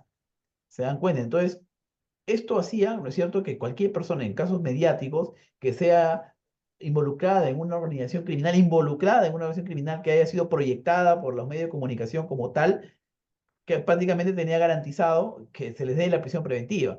Correcto. Esto en Perú ya ha, digamos, merituado que la Corte Suprema emita muchos pronunciamientos para poder valorar, incluso se han establecido una suerte de estándar, de elementos de convicción, porque no podemos hablar de prueba. Y nos ha establecido jurisprudencialmente que para poder ordenar la prisión preventiva de una persona debe haber fundados y graves elementos de convicción en un nivel de casi certeza, incluso superior, dice la Corte Suprema, a la acusación. Porque para yo acusar a alguien puede ser que tenga una base suficiente, pero para mandar al penal a una persona, a un establecimiento penitenciario, mediante una medida cautelar de prisión preventiva, yo necesito una sospecha muy grave, sospecha vehemente, casi una certeza. Entonces, con estos, digamos, filtros que establece la Corte Suprema, ha hablado también sobre el arraigo, cuándo se considera el arraigo, por ejemplo, otros aspectos también sobre, nosotros no solamente analizamos que haya elementos de prueba o medios probatorios o elementos de comisión, no solamente vemos eso en la prisión preventiva, sino tenemos que ver, el fiscal tiene que justificar sus graves y fundados elementos de comisión. Uno, tiene que justificar la prognosis de la pena, es decir, que la pena sea superior, en este caso es mayor, un delito mayor a 5 años, y tiene que fundamentar también el peligro procesal, es decir, que en el caso en concreto, esta persona tenga algún elemento, y acá también la Suprema ha acotado, no es una sospecha que tú dices, puede ser que tal vez se fugue, no, la Suprema dice, tiene que ser el peligro de fuga objetivo. ¿Por qué? Objetivamente consideras que esta persona puede fugar o puede obstaculizar el proceso. Pero adicionalmente a estos tres, digamos, aspectos que se deben debatir en audiencia de prisión preventiva, jurisprudencialmente la Corte Suprema ha añadido dos puntos más que tienen que debatirse, que es la proporcionalidad de la medida y la duración del plazo. Entonces, en una audiencia de prisión preventiva hay 5 puntos de debate. Se discuten los fundados graves de comisión, la prognosis, el peligro procesal, la proporcionalidad de la medida, ¿no es cierto? Para explicar por qué en el caso es proporcional esta y no la de grilletes electrónicos, la de comparecencia o alguna otra medida, ¿no? La de arresto domiciliario, etcétera. Y finalmente el fiscal tiene que sustentar por qué el plazo. ¿Por qué yo considero que es 36 meses o 18 meses? ¿Por qué? ¿Qué voy a hacer yo en ese tiempo? Entonces, con todos estos, digamos, aspectos que ahora tienen que dar en prisión preventiva, ha, digamos, permitido al juez que tenga que, obligado en todo caso, o a la defensa, en este caso, exigir que el juez tenga una debida motivación en todos estos aspectos. Y ya el efecto, ¿cuál ha sido? Que ha disminuido, no notoriamente, pero sí hay una disminución en la aplicación e imposiciones de prisión preventiva. Pero vamos en ese camino, ¿no? De que sea realmente una excepción y no la regla. Sí, nosotros en República Dominicana, profesor, tenemos solamente 2 plazos. Tenemos 12, normal, 12 meses, y 18 para caso complejo con una prórroga de manera excepcional, ¿verdad? Pero con el tema el problema es que tenemos el tema del arraigo. No sé, profesor, cómo está su tiempo. Sí, vamos, pregúntame. Tenemos un tema, profesor, con el tema del arraigo, porque lamentablemente, aparentemente, en República Dominicana, los decamisados o las personas de caso de recursos nunca tienen arraigo por esa condición, pero una persona que de caso de recursos, entonces ese tema de determinar el arraigo es muy subjetivo. ¿Por qué? Porque entonces, si podemos verlo, por ejemplo, una persona de un barrio pobre no puede irse a menos que se vaya en Yola, pero un funcionario público tiene más facilidad de irse. Entonces, no hay todavía esa delimitación en República Dominicana y para los pobres, por ejemplo, o los decamisados, regularmente el arraigo no funciona. O sea, los elementos del arraigo no funcionan, ¿verdad? Porque a una persona que es funcionario, que se ha robado los cuartos del mundo, ¿verdad? Entonces siempre tiene arraigo, además el tema de la enfermedad, desde que lo meten presos se enferman, que hay que llevarlo al médico, o sea, una serie de situaciones y entonces o sea, el arraigo en República Dominicana para la prisión preventiva, aquí nada más funciona para los que tienen dinero. Para los pobres es muy difícil, porque el pobre nunca tiene posibilidades, ¿verdad? O sea, por su condición de pobre, debería tomarse en cuenta que no puede irse del país o sustraerse del proceso a menos que no se vaya en Yola. O sea, que es más difícil, podemos decirlo así desde el punto de vista, para una persona que no tiene ni siquiera visa. Entonces, ¿cómo se va? Y ni tiene recursos para pagar un boleto aéreo. Entonces, eso, profesor, pero me parece muy interesante esa sentencia. Y la pregunta entonces en relación al plazo extendido para los crímenes de delincuencia organizada. Entonces, ¿cuánto dura el proceso en Perú? Porque aquí son Ya. 4 años. ¿Cuánto dura el Perú? así como hay, digamos, plazos de prisión preventiva, también juegan con sus propios plazos. Para casos simples ordinarios, el plazo de investigación preparatoria es de 120 días, más una prórroga de 60 días más. ¿Ok? 60 días más. O sea, estamos hablando ahí 180 días, ¿correcto? Ok. 180 días. La prisión preventiva, se entiende que va a durar, eso es de la investigación, ¿ah? La prisión preventiva es desde la investigación hasta el juicio. Correcto.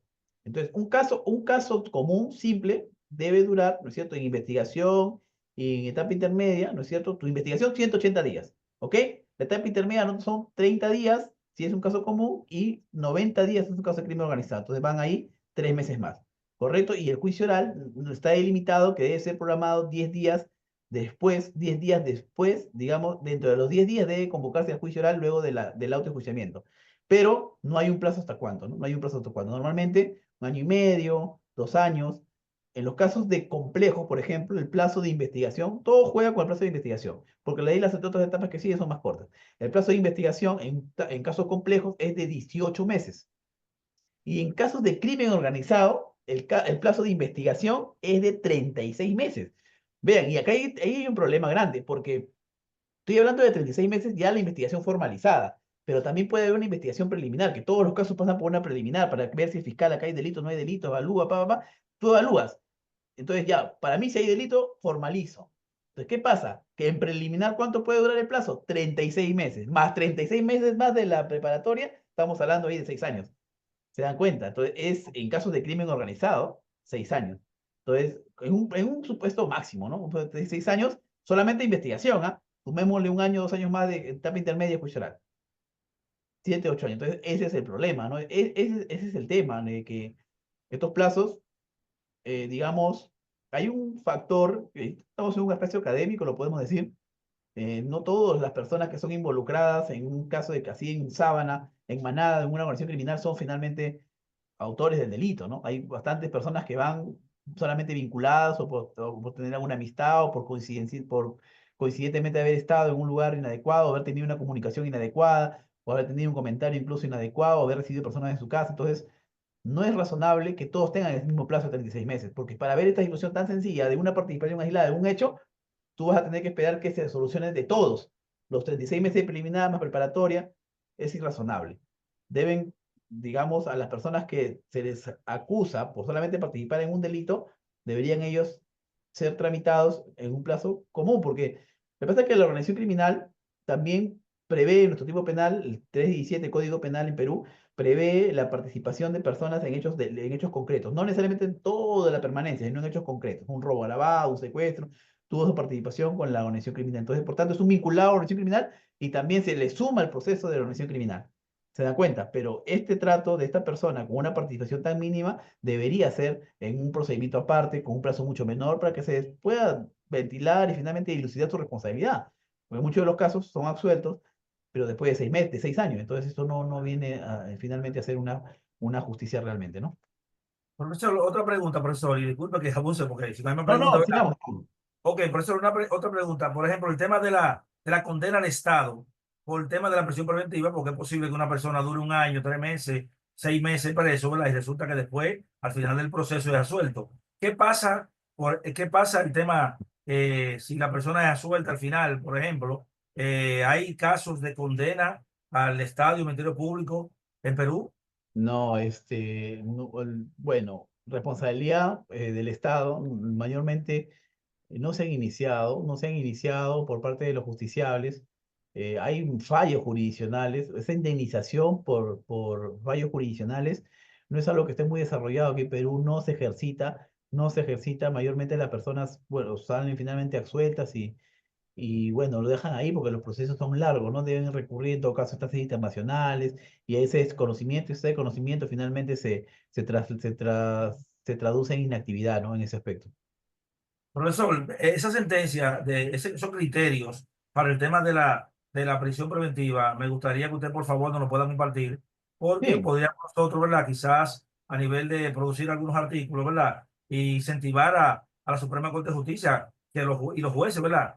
Tenemos aquí en este curso el Ministerio Público, imagino que jueces también, para incentivarlo a que puedan emitir una sentencia con esos criterios, ¿verdad? porque real y efectivamente en República Dominicana hay un problema con el tema de la prisión preventiva. Inclusive, inclusive, por ejemplo, el Código Procesal Penal establece una separación de los que están en prisión preventiva y los que están condenados. Y aquí vemos, por ejemplo, casos en la prisión, en las cárceles, que están ligados todos. O sea, no hay una división, una clasificación en función de la peligrosidad, podemos decirlo así. Porque un condenado que esté a 30 años, por ejemplo, no es lo mismo una persona que esté en prisión preventiva que puede salir en cualquier momento. O sea, es un tema de hasta un peligro, ¿verdad? Que estén en el mismo ambiente vinculado. Por eso el Fran tiene una pregunta. David, por favor, dame la chance a Fran. Ahorita el micrófono a Fran. David. David. A la orden. Fran tiene una pregunta y después Natividad Santos. Perfecto. Adelante, Fran. Buenas noches, maestro. Verdaderamente debo de felicitarle por la forma como usted maneja este tema y espero pues que asimismo nosotros cada uno podamos acogernos y captar de la mejor manera y aplicar en su debido tiempo, ¿verdad?, estos conocimientos. Doctor, nosotros siempre hemos tenido en nuestra tarea un rol que hemos llevado independientemente al derecho de lo que es la comunicación social. Y en ese sentido, hemos visto la forma como las diferentes plataformas de redes sociales se han convertido en tribunales, en lugares de juzgamiento.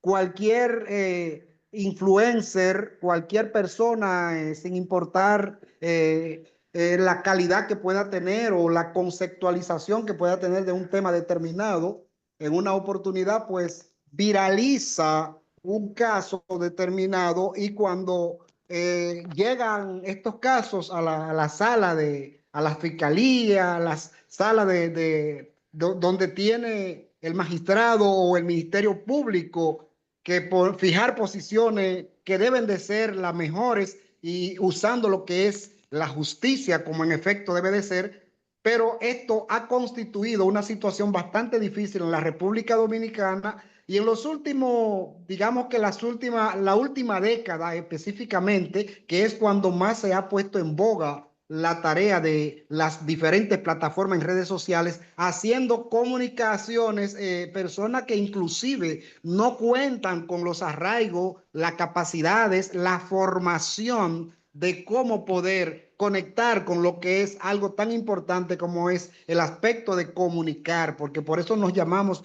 comunicadores sociales, porque debemos tener un contacto claro y un conocimiento de causa de lo que significa comunicar a la sociedad, porque muchas veces se dicen cosas y se hacen cosas que aparentemente se escuchan en la boca de una persona. Bueno, esa persona no tiene ninguna acreditación o no cuenta con una formación para hacerlo, pero ya lo dijo. Y lo que se dice por estos medios electrónicos, sin lugar a dudas, surte un efecto y muchas veces toma mucha fuerza de poder que en la mayoría de esas veces la sociedad es la más afectada. ¿Cómo se está manejando este aspecto? Claro que sí. Esto no es ajeno, yo creo que en ninguno de los países de la región. Hay un activismo por parte de, digamos, las redes sociales, por parte de los medios de comunicación, que cae finalmente en un abuso y una extorsión, no solamente de prejuicios y adelantamientos de condenas, porque hay una suerte de doble, digamos, doble proceso, ¿no? Un proceso ante la vía pública y un proceso penal, un proceso declarativo de condena, y objetivamente. Ahora, ¿qué sucede? Por lo menos en nuestro país, ¿no? En nuestro país existen muchas figuras, por ejemplo, la de testigo con reserva de identidad, testigos con lo que es el colaborador eficaz, en las cuales la identidad de estas personas se debe proteger de manera, digamos, absoluta.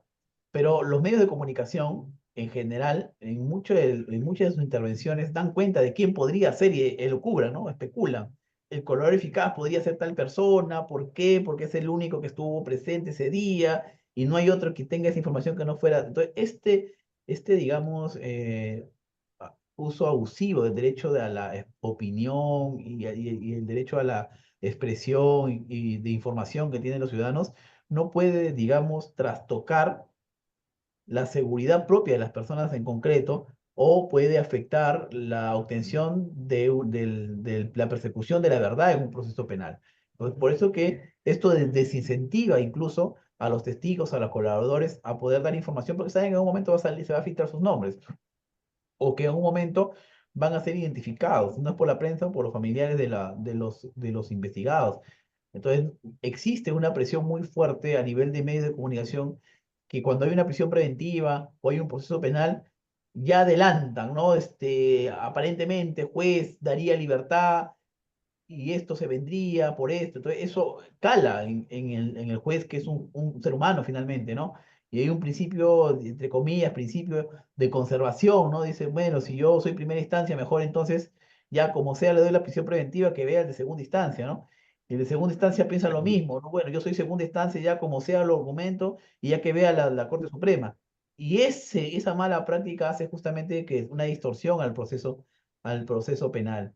¿No es cierto? Esa falta de, digamos, de autonomía, porque esto tenta contra la autonomía del juez. Es un juez, digamos, atemorizado, un juez arrinconado por los poderes fácticos, en este caso de los medios de comunicación, hace que no se imparta una justicia adecuada y que muchas veces contengamos resoluciones que no siguen la orientación de las sentencias que yo le voy a pasar. Justo ya le pasé una de Moquegua a Máximo, al WhatsApp, y te voy a pasar unas 10 por lo menos. Déjame ver el transcurso que me traslada a mi domicilio para poder mandártelas, pero es real lo que nos comenta el participante, colega y amigo, nos dice, pues digo, una verdad, no influye directamente, yo soy fiscal y veo y soy consciente directamente de esa fuerza y esa influencia notoria que tienen los medios de comunicación. No sé si pasa incluso allá en República Dominicana, pero acá en Perú, si hay un caso delicado, incluso vienen hasta un grupo considerable de personas y nos revientan acá la fiscalía, nos bajan las lunas. Entonces, ¿qué hacer? Dice, doy libertad, incendian la fiscalía y no tenemos, digamos, deberíamos nosotros ir en la línea de lo que se dice, bueno, justicia aunque se caiga al cielo, ¿no? Y eso es lo que se pretende, Es una ¿no? Pero batalla, es una es batalla. una batalla porque se entiende que si nosotros tomamos una decisión de ese nivel, mínimo se espera digamos, una respuesta o por lo menos un apoyo de nuestros propios órganos de control. Pero lo primero, ante estas noticias que no pueden gustar a la gente, porque estas decisiones no necesariamente son para el gusto de la gente o de las personas, sino es en el marco de lo que uno que en su íntima convicción y bajo las normas tiene que resolver. Entonces, estas decisiones que no son de gusto de las personas, por ese hecho son objeto de los magistrados de investigaciones, de procesos, que si bien es cierto pueden ser finalmente absueltos y fundadas las quejas, pero amerita pues un desgaste de meses en dar descargos, estar pues justamente defendiéndose ante cosas que eventualmente deben ser archivadas de plano al ser porque los que investigan también conocen de la labor fiscal jurisdiccional. Entonces, si ellos evalúan de que hay argumentos, está motivado, pues inmediatamente debe pues esto archivarse, ¿no? Pero sí es una lucha constante, como dice el amigo y colega que ha participado. Bien, gracias, profesor. Vamos a dar la oportunidad a Natividad Santos ahora. David, por favor, habilitar el micrófono. Adelante. Adelante. Hola. No ¿Se se escucha, un poquito más fuerte, Natividad. Bueno, tendré problemas entonces. Ah, no, ahora se oye bien. Bien. Sí, es con respecto, es una opinión simplemente. La jurisprudencia nuestra, por ejemplo, en lo que es la prisión preventiva y el tiempo máximo de duración de la misma. La Suprema, por ejemplo, lo que ha dado es una decisión en la que ha hecho una división en lo que es preso preventivo y preso condenado, porque se presenta la disyuntiva de que los internos que tienen más de 2 años, por ejemplo, y le cae una condena, ya la Suprema ha entendido que ya eso no es prisión preventiva porque ya hay una sentencia de por medio, una sentencia condenatoria. Pero los juristas siempre entienden acá que es prisión preventiva aún. Algunas cortes y algunos tribunales del interior sí tienen por norma dar cumplimiento estricto a lo que es el plazo máximo de prisión preventiva. Por ejemplo, la Corte de San Francisco de Macorís ha dado muchas sentencias extinguiendo la acción penal por haber transcurrido el plazo máximo de investigación del proceso. Y también ellos a todos los casos de cese, salvo pocas excepciones, ellos siempre le dan la libertad. En el entendido de que sí ha transcurrido el tiempo máximo de prisión. Y escuché por ahí, nosotros, por ejemplo, acá en la provincia, en algunos casos, cuando se ha condenado a una persona 2 años, ya tiene 2 años y está preventivo, se suele ordenar el cese de la prisión preventiva.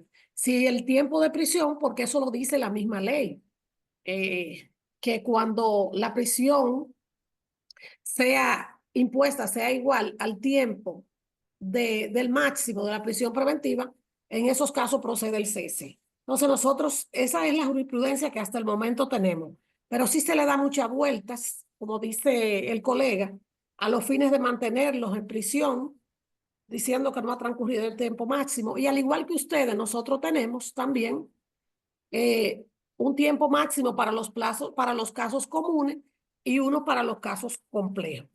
Y en cuanto a lo de la prisión, que hablaba él de los recintos carcelarios, mire, los recintos carcelarios aquí sí están divididos. O sea, en la ley, una cosa es que los funcionarios no cumplan con poner los internos en estas divisiones de presos preventivos, presos condenados, presos que necesitan estar en cárceles de máxima seguridad y también presos que por su condición deben ir a una prisión. Por ejemplo, aquí hay una que se llama Aras Nacional, que él tiene una facilidad para los internos de no estar encerrado todo el tiempo. Tienen tiempo libre. Se le da a través de una decisión judicial. Pero este diseño también carcelario es para algunos tipos de delitos. Sin embargo, usted ve ahí personas que la comisión que regentea esa cárcel los tiene allí y tienen prisiones de más de 10 años y otros que están peores, en peores condiciones, con menos años, no tienen la posibilidad de ir allí. Pero sí está contemplado en la ley que el preventivo debe estar en un lado y que los condenados deben estar en otro. Que no se cumpla, ya esas son otras tantas, pero está ahí. Era todo. Muchas gracias. Bien, gracias, Natividad. Bien, profesor, entonces, para no abusar de su indulgencia, en nombre de la República Dominicana, en nombre del Colegio de Abogados, dirigido por el doctor Trajano Vidal Potentín, en nombre de el doctor William, la contraparte internacional, William Fernando Quirós, en nombre de la comunidad jurídica, le damos las gracias por esta importante conferencia donde usted ha arrojado luz sobre algunos temas comunes que tenemos los países de Iberoamérica. También agradecer a todas las personas que se conectan desde otros países, desde Perú, desde Colombia y de Uruguay. Y a usted, profesor, esperamos tenerlo en otras jornadas. Usted hablaba de que como tenemos problemas comunes, tenemos que unificarnos en Iberoamérica, ¿verdad? En América Latina y Centroamérica. Entonces, estos encuentros nos dan la oportunidad de ver problemas comunes y también buscar soluciones comunes. Esperamos tenerlo en otra jornada, que esta no será la última, profesor, porque usted tiene una ventaja de que tiene mucha experiencia en el ámbito judicial y sobre todo esa sentencia interesante que ya usted me compartió y yo lo voy a compartir a los colegas en el grupo, me parece sumamente interesante porque podemos cambiar o influir, ¿verdad? Y contribuir a que la Suprema Corte de Justicia fije criterios similares a los que se han fijado en Perú. Así que muchas gracias, le agradecemos, profesor, la paciencia, ¿verdad? Y la oportunidad que nos ha dado de compartir conocimiento tan importante, sobre todo con esa experiencia tan vasta que usted tiene en el ámbito penal. Y si tiene que decir alguna palabra, entonces este es el momento, profesor. Claro que sí, Máximo, a través tuyo agradecer, un abrazo fraternal para todo el gremio de abogados, para todos los que también laboran en las entidades jurisdiccionales, Ministerio Público. Ha sido un placer inmenso para mí que mi voz llegue pues hasta República Dominicana. cuenten conmigo para cualquier tipo de evento, nos encontramos, intercambiamos, tal vez fijamos algún otro tema un poco más práctico, con caso, casuística, lo vamos preparando, cuenten conmigo, ya tienen mi contacto a través del doctor William, también puede ser, y espero pues verlos y encontrarme con ustedes en otro enlace, así como hoy uno se va muy contento cuando hay participaciones, eso es lo que a uno lo, digamos, lo retribuye, ¿no? Esa activa escucha, esa participación y las preguntas que finalmente nos hacen es para nosotros muy importante, tal vez hacer nuestras inquietudes, que finalmente esas inquietudes pueden ser consolidadas finalmente en aportes y quién sabe incluso también prácticamente en una ley, ¿no? Un fuerte abrazo para todos, muchas Gracias, gracias. profesor. Y sobre todo que a esta hora, profesor, tenemos 126 personas conectadas, o sea que su ponencia ha cautivado la audiencia. A Gracias. los colegas, nos vemos el próximo martes en otra jornada de este curso de formación internacional. Buenas noches, profesor. Muchas gracias y buenas noches. Si puedes, me mandas el link del video para bajarlo, para tenerlo. Perfecto, profesor. Bien. Gracias. Gracias, fuerte abrazo.